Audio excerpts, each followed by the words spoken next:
Hey, everybody. My name is Coach Naja Hall. I am a life coach and a blended family coach. I'm a certified family life expert with the National Council of Family Relations. I also run two communities exclusively for blended families. One is called Blended in Black, and the other is called VIP Stepmom. So, no matter where you are in the blended process, I have a community that can help you. I pretty much focus on people, families, individuals, and couples that are dealing with conflict, that are trying to navigate the conflict that sometimes can accompany being a part of a blended family. And today, I'm specifically talking to you all about how blended family drama brings up unresolved trauma. Now, you might notice me looking up and down. I am looking at my notes because I created some notes. This is a very intense talk today. So, if you would just take a second and then go grab your pen and pad or take notes over in your device, because I'm going to be giving you a whole bunch of information today. The reason that I am doing this, well, first, let me start and tell you who I am and why the heck I do what I do.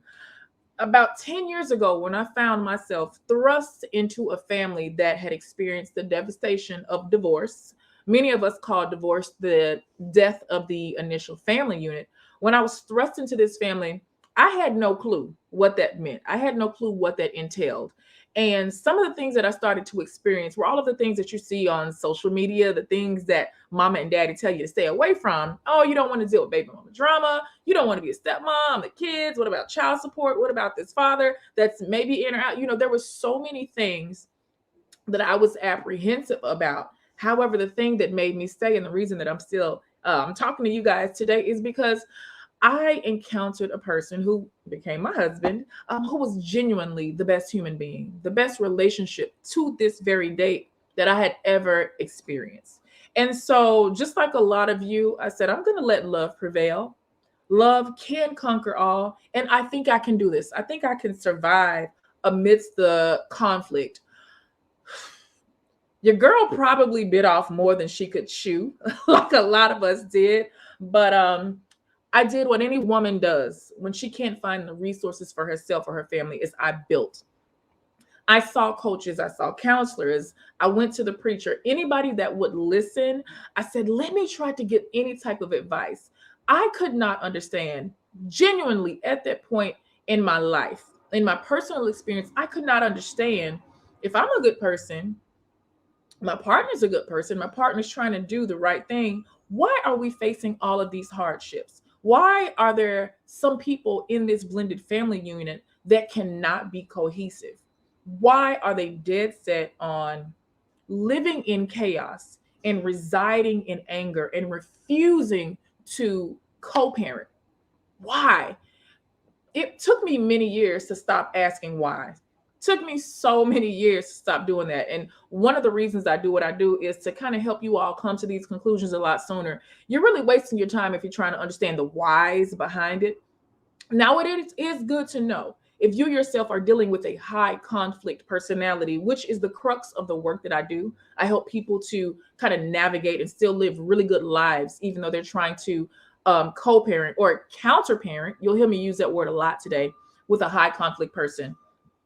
So if you understand some of their whys, meaning you know their traumas, you know their background, that's all good. That really doesn't lessen the blow too much, but it does help you to kind of get to point A, from point A to point B, when it comes to understanding how you need to be, who you need to be, and how exactly you need to see this situation.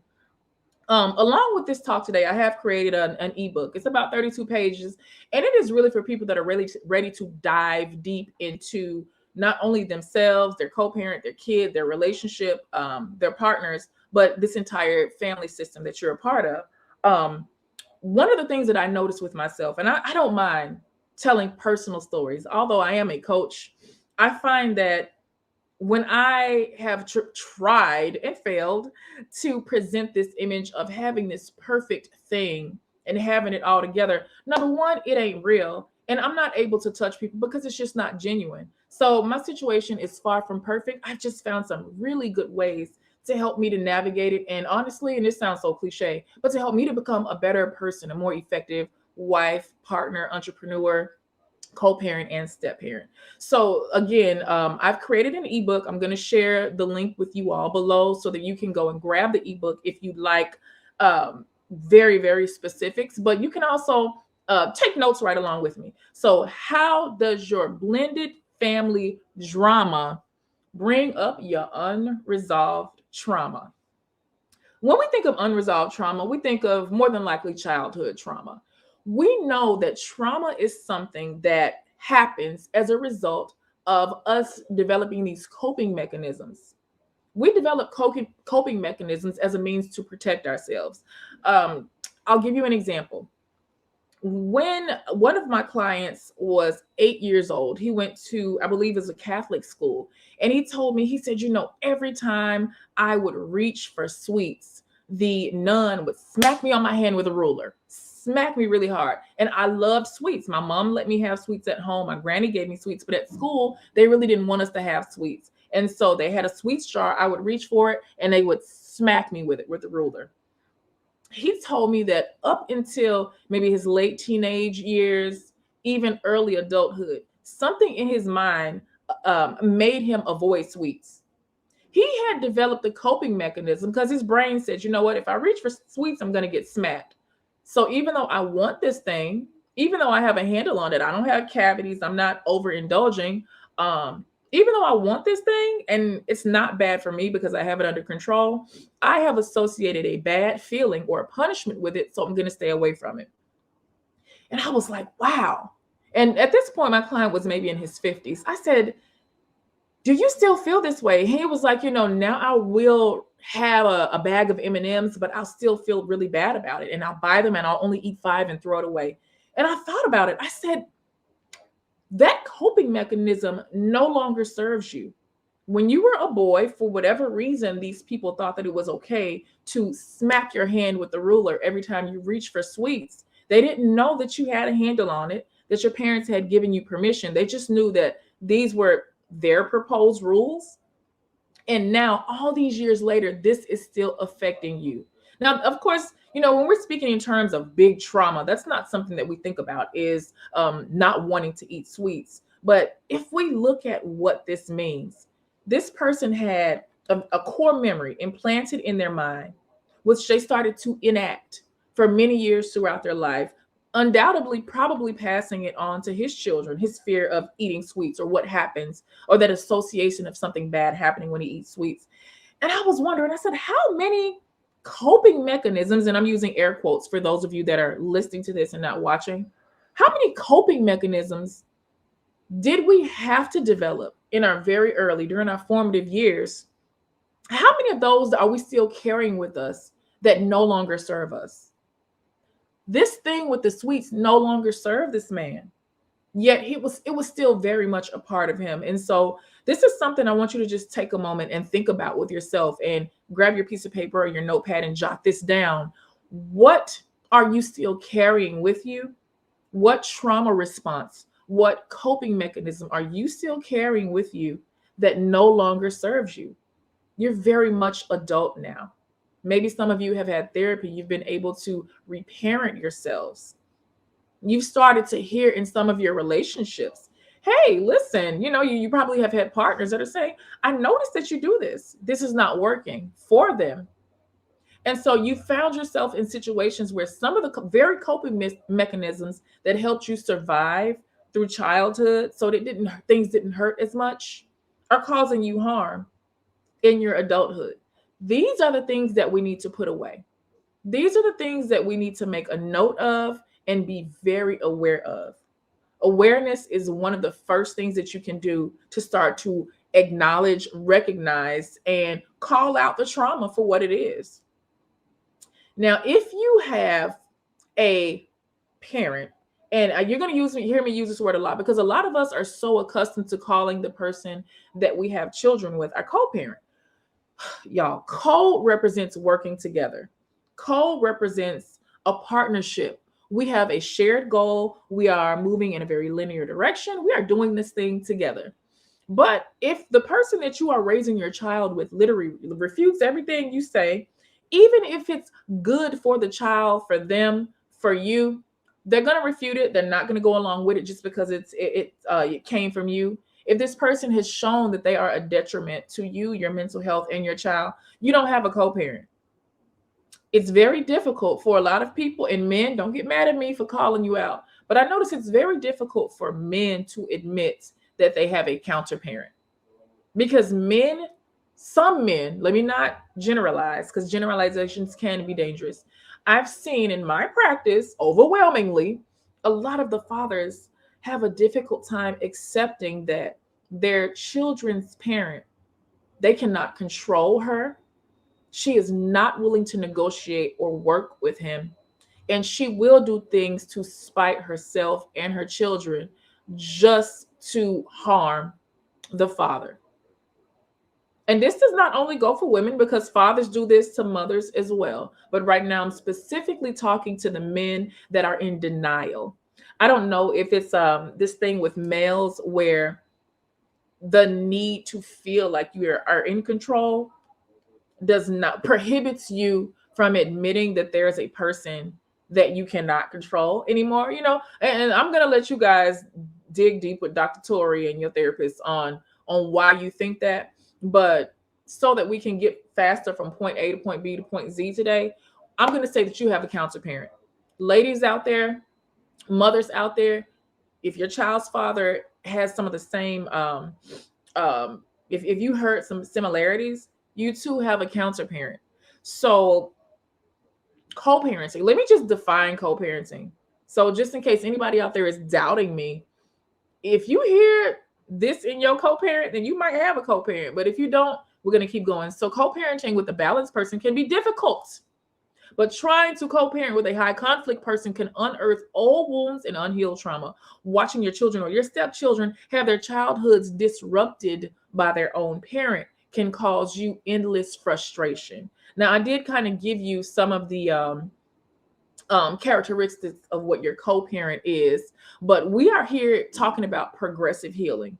And I'm going to repeat this so many times. One of the major parts of progressive healing is admitting that you need help, admitting that you don't have this thing under control, and admitting that it's not your co-parent that pisses you off. The way that they speak to you, the way that you see them treating your child, or the way you see your child's own childhood as they are actively going through it at the present, the way you see your child's childhood, like you're starting to see things that this kid is going to have to heal from later on, probably the same things that you are. That unearths a lot of unresolved trauma. So let's talk about some unresolved trauma, and let's talk about why we still carry these things. I saw this post on Instagram. I don't know who wrote it. I don't take credit for it, but it was so good I had to write it down. I'm going to read it to you all. It says, heal your inner child by forgiving your parents for the times they let their pain manifest into yours. Whew, let me read that one more time. You don't have to write this down. Just listen. Heal your inner child by forgiving your parents for the times they let their pain manifest into yours. When I read this, it hit me like a ton of bricks. And you all know, I like to tell stories about, some of my clients. They don't mind. I ask permission, but then also myself. I'm going to tell you a story about something that took me personally a long time to heal. And it was a pain that my mother was feeling, or that she had experienced from her own mother, and she passed that generational trauma down to me. So the women in my family, everyone's very highly educated. Everyone's married for a very long time. No one became teen mothers. So much so that they were very, very strict on me, my sisters, my female cousins. That was just the family thing. That's just how it is. I'm telling you that so you can remember this. So I got my first little summer job. I was 14, 15 years old. It was a summer job. I was like a camp counselor.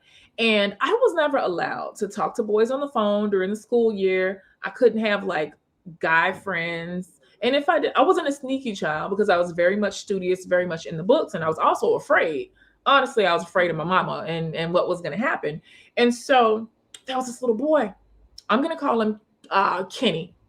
Kenny was chocolate, had these curly, juicy locks of hair, perfect white teeth, came from a two-parent home, very mannerable. And all the little girls I was new, they were like, "Oh, Naja, we think Kenny likes you." I'm like, "Ugh," very bashful. I didn't know how to interact really with the opposite sex. 14-year-old girl. I mean, come on now. I didn't develop really until way later in my 20s. So, I just didn't know what to do. And so I think maybe 6 or 7 weeks had passed. It was a very long time. And we got to know each other. And he'd always say, "Can I call you when you get home?" And I'm like, "Absolutely not.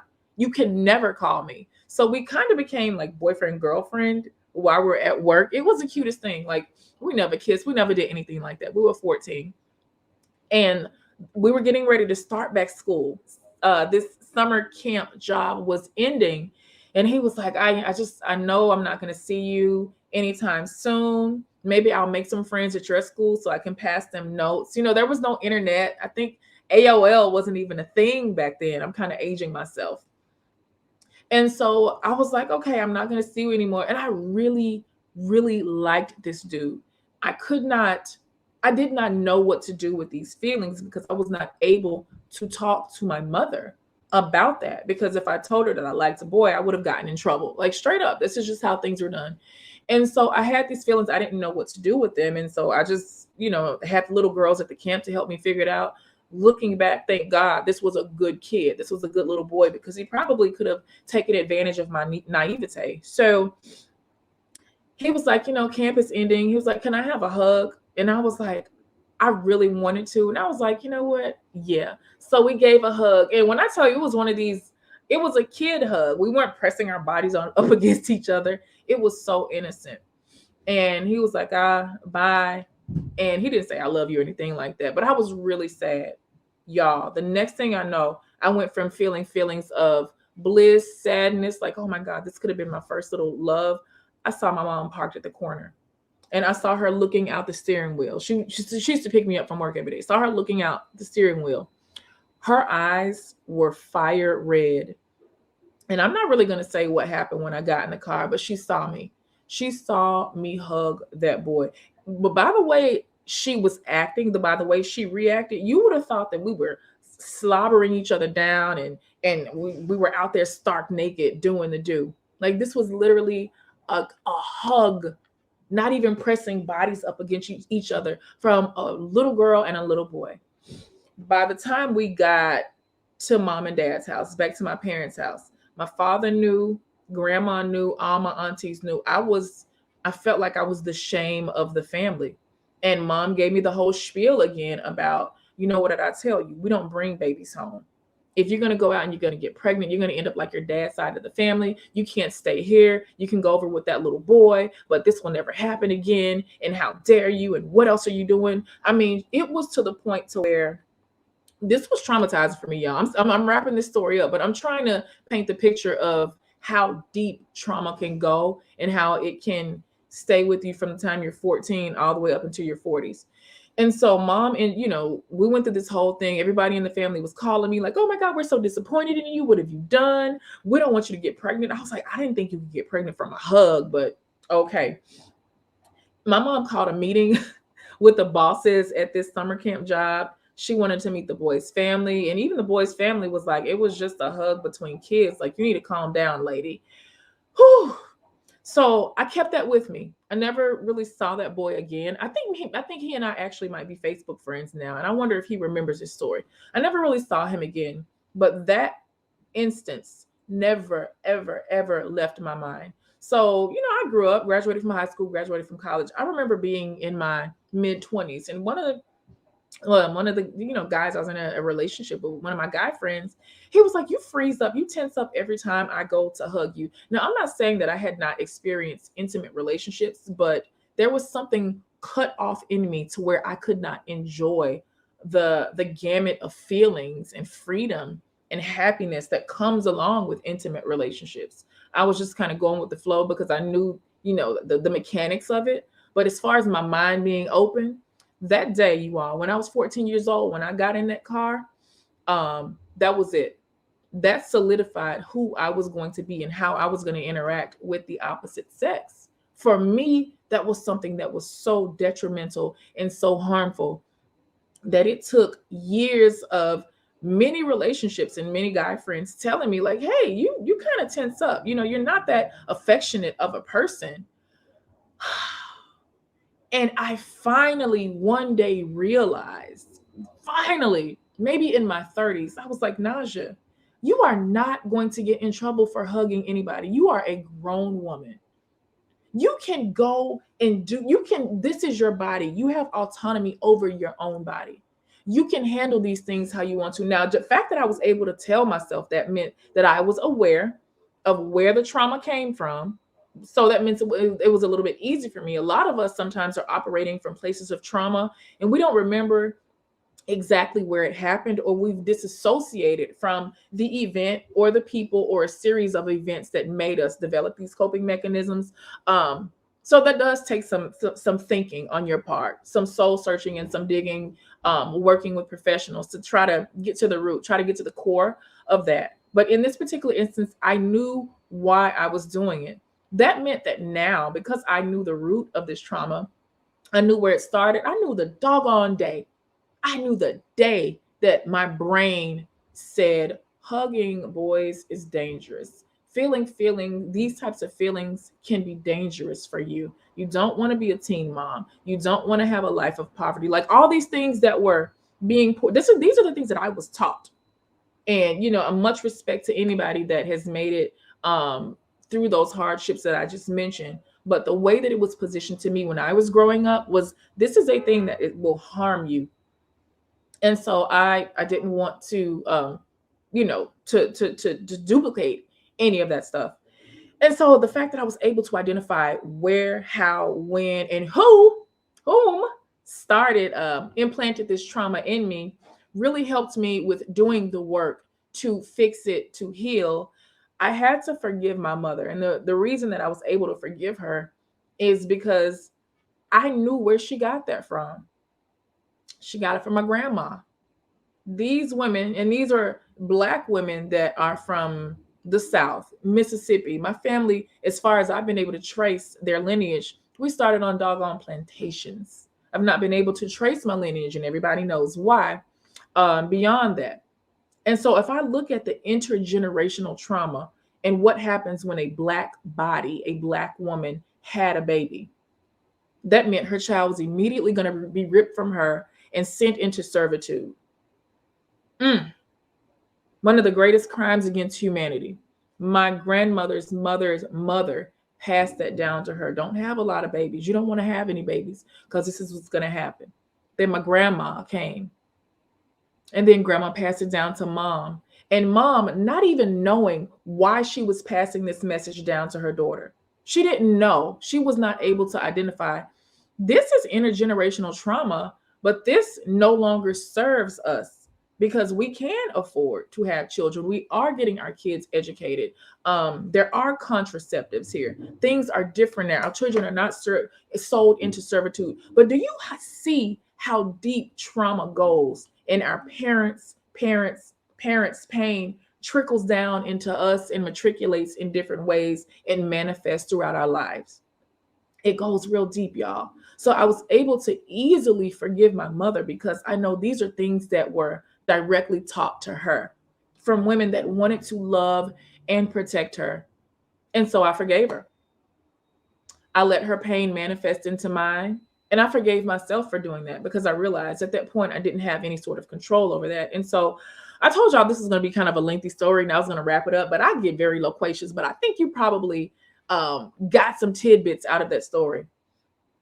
What I hope that you are able to do, because the one thing that I was able to do was I was able to understand some of my patterns when it comes to how I develop coping mechanisms. The things that traumatize me, the things that traumatize you, undoubtedly you're going to find ways to cope. If you were abandoned by your father, or if you were told that you were abandoned by your father, more than likely you're going to have some trust issues when it comes to paternal figures. You're going to be very guarded. Maybe you're not going to be able to really dive deep into having intimate, meaningful relationships with certain types of people because you were missing that paternal piece of your life. You see, we develop the coping mechanisms that we do just as a means of survival.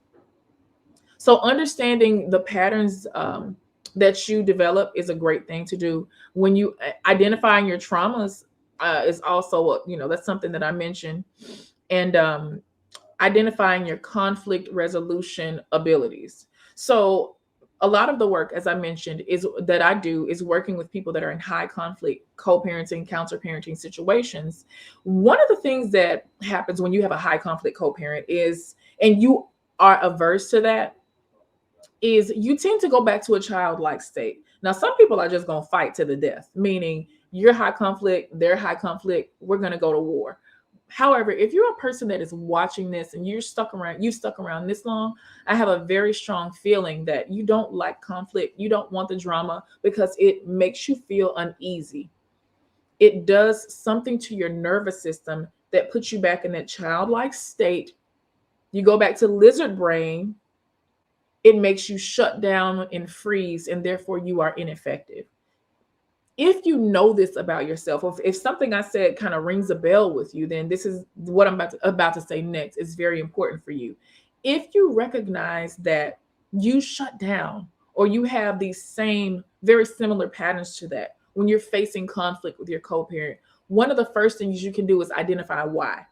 Why do you shut down? And it goes deeper than, oh, I don't want to deal with drama. Oh, I'm conflict averse. Oh, I don't want to fight because it's never going to end. It goes deeper than that. Did you perhaps have a parent that did not let you center your feelings, and you spent your childhood centering your parents' feelings? Meaning you had to walk on eggshells because perhaps they came home tired from work and you didn't want to upset them. So you didn't tell them when you had a need. This means you probably grew up into becoming an adult that does not know how to have their needs expressed. And you know how to meet your own needs, but when it comes to other people and asking them for things, you don't know how to do that because you've been taught that your needs are not important, or that if you can't do it yourself, then it doesn't need to get done. Or perhaps you had a parent that was addicted to a substance, and then you became the main caretaker for yourself and your siblings at a very young age. So now, as opposed to identifying, again, those things that you need, you learn how to forego those and focus on the much bigger picture. Because when you're a child that grows up in depravity and you're dealing in one of your adverse childhood experiences is a parent that was addicted to substance, then you don't have the time. You did not have the time to be a child and indulge in childlike things. You were trying to focus on that bigger picture, which, let me help my sisters and brothers get their homework done. Let me make sure we get to school so CPS doesn't come take us all the way and separate us. Let me make sure mom or dad can sign my report card. Let me take some money out of their wallet for food. Like, these are real scenarios that happen. And they make all of us develop these survival tactics. Now, our parents are not the only ones that cause us trauma. Trauma can happen well into your adulthood. It happens from playing with kids in the neighborhood. Maybe nobody picked you for dodgeball and you got picked last. Trauma happens in all areas, but I need you to just be very cognizant of the fact of the way that you handle conflict. And if you are a person that shuts down when conflict happens with your co-parent, how is this helping your child? What type of example are you sending to this child and to their parent? Are you teaching your child to stand up for themselves? Or are they going to emulate your behavior because you're showing them that it's safest to be quiet and not fight back? And when I say fight back, I don't mean engaging in arguments because, number one, I don't believe in negotiating with terrorists, and I ain't about to argue with you. I will block you so fast. However, there are some things that you have to do simply to reaffirm who you are and who you ain't. There's also some things that you have to do to show your counterparent that you will not be disrespected and you do have boundaries. I've seen so many parents that were so afraid just to set boundaries that they allowed themselves, their new spouses, their stepkids, their children to be ultimately disrespected just because they couldn't set boundaries. You don't set boundaries because you are afraid of something. The root of all of this stuff, why we let these things happen, is because we're afraid to set boundaries. And so What does a boundary look like? And that's one of my favorite. It's like my third or fourth favorite B word is boundary. But a boundary is really your ability to protect yourself and those that you love from being harmed. And sometimes you do have to protect yourself and your child uh, from their parent that they live with. You have to realize this person triggers something in me. It makes me feel that same little helpless, unseen feeling that I had when I was a child. And so I have to set boundaries. Setting a boundary looks like telling them that they cannot text you or call you on your phone. They can exclusively email you. Setting a boundary means you're using one of those co-parenting apps.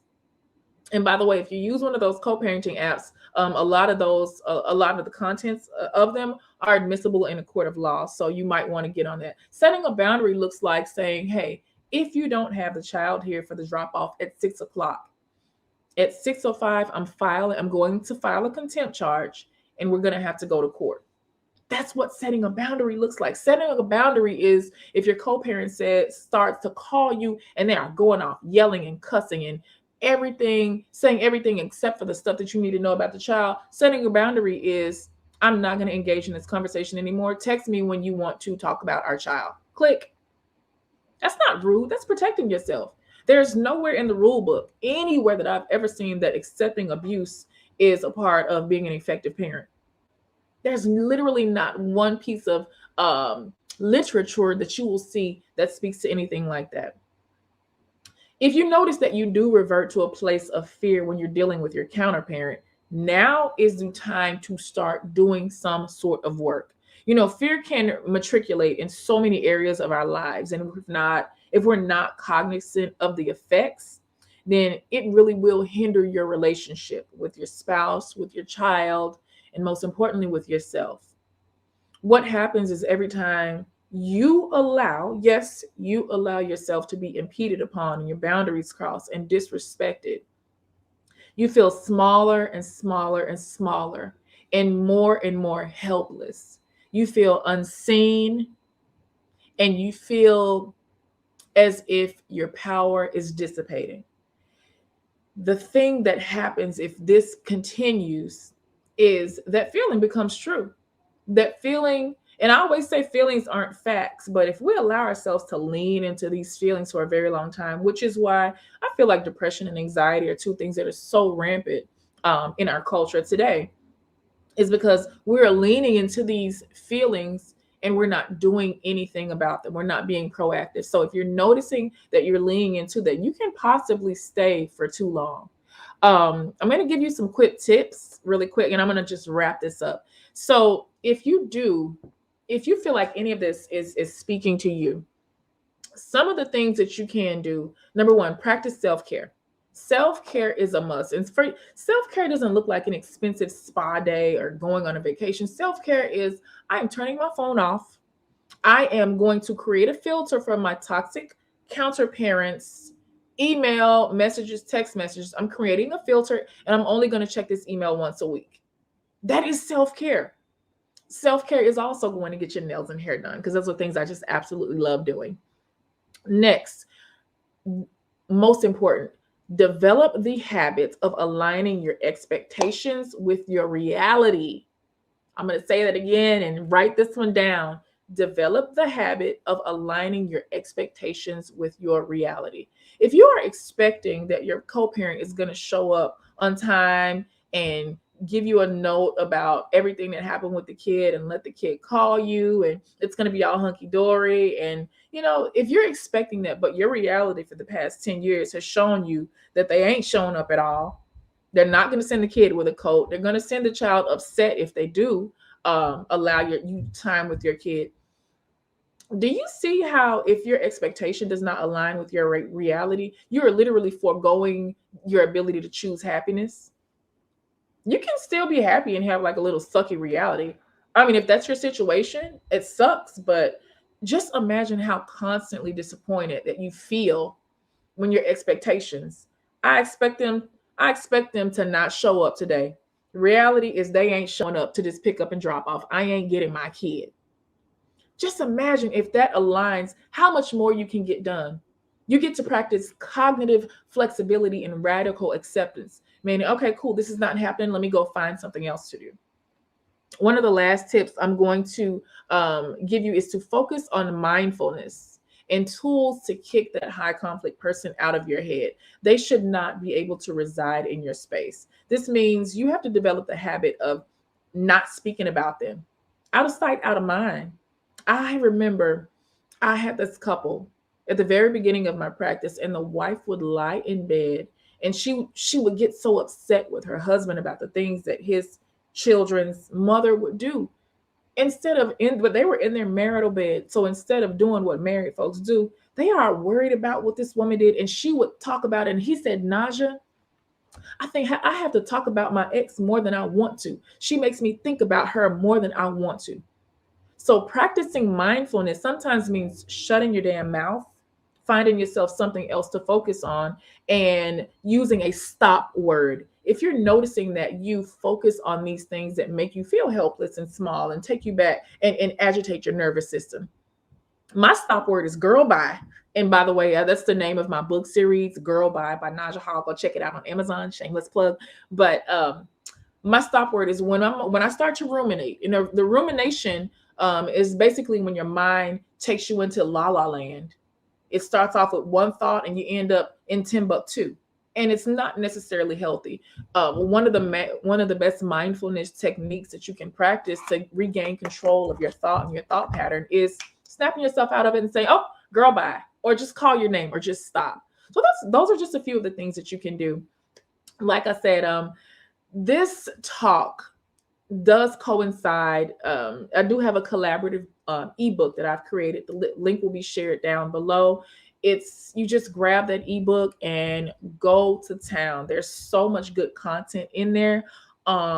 Because one of the things I don't want any of us to do is shorten our happiness and shorten our lives and our days by living and breathing in this unresolved trauma because of a high conflict person. While your co-parent or counterparent might have made the commitment to live and thrive in chaos because that's all they know, you don't have to live there with them. If anything that I have said has helped you out, then feel free to leave me a note, send me an email. I thank you so much for listening. I am of service to you, and I will see you all next time.